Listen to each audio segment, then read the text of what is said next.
Saya kata molek dok. Kalau kita pakat-pakat hapus video hok serekat kata kecek tak ada betul dalam sampak becali tu dan juga caption ataupun nehang semua hok kita kecek berkenaan dengan serekat tu hapus. Kita hapus belakang. Saya kata molek dok. Sebab kata lagu ni ya sao.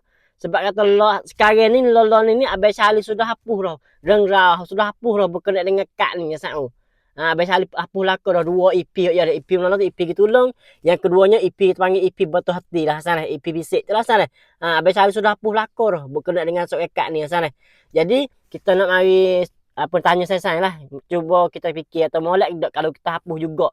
Sebab kata tu sebab tu ya hapus dah. Payah hapus tu sebab nama saya. Sebab tu dia nak jaga hati kak tu lah saya. Sebab kata kak tu boleh pengajaran dah. Boleh buat rian dah. Lah kepada dia tu boleh dah pengajaran pada dia sana.